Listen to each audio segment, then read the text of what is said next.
Hello friends, welcome back to cricket news updates. Rohit Sharma প্রকাশ করেছেন যে তিনি অস্ট্রেলিয়ার কাছ থেকে প্রতিশোধ নিতে চেয়েছিলেন।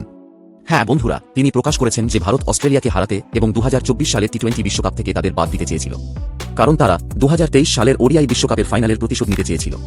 টি-20 বিশ্বকাপে ভারত অস্ট্রেলিয়ার বিরুদ্ধে তাদের শেষ সুপার 8 ম্যাচ খেলেছিল, যেখানে তারা জিতেছিল এবং সেমিফাইনালে পৌঁছেছিল। রোহিত শর্মা এই ম্যাচে খুব ভালো খেলেছিলেন। তিনি 92 রান করেছিলেন এবং তার ব্যাটিং দেখে বোঝা যাচ্ছিল যে সে অস্ট্রেলিয়াকে পুরোপুরি টুর্নামেন্ট থেকে বাইরে করে দিতে চাইছিলেন, এবং আমরা খুব ভালো ফলাফল পেয়েছিলাম। তাই সম্প্রতি একটি সাক্ষাৎকারে রোহিত শর্মা এই বিষয়ে কথা বলেছেন, এবং তিনি বলেছেন যে 19 নভেম্বর ওডিআই বিশ্বকাপের ফাইনালে অস্ট্রেলিয়া আমাদের দিন এবং পুরো দেশের দিন নষ্ট করেছে। তাই আমি ভেবেছিলাম আমাদেরও তাদের উপহার দেওয়া উচিত। ড্রেসিং রুমে এমন কিছু চলছিল, আমাদের মনে ছিল যে আমরা যদি এই ম্যাচটি জিতি তাহলে অস্ট্রেলিয়া টি-20 বিশ্বকাপ থেকে বাদ পড়বে, এবং আমরা টি-20 বিশ্বকাপ জিতেছি। তবে এটা সম্ভব যে আপনারা অনেকেই আমার সাথে একমত হবেন না। তাই ওয়ানডে বিশ্বকাপের পরাজয়ের প্রতিশোধ ওয়ানডে বিশ্বকাপেই নেওয়া মজার হবে। এ বিষয়ে তোমাদের মতামত কি তা কমেন্টে জানাও, এবং ভিডিওটি ভালো লাগলে এখনই চ্যানেলটি সাবস্ক্রাইব করো। Stay tuned for more cricket news updates only on Crick News. Thank you.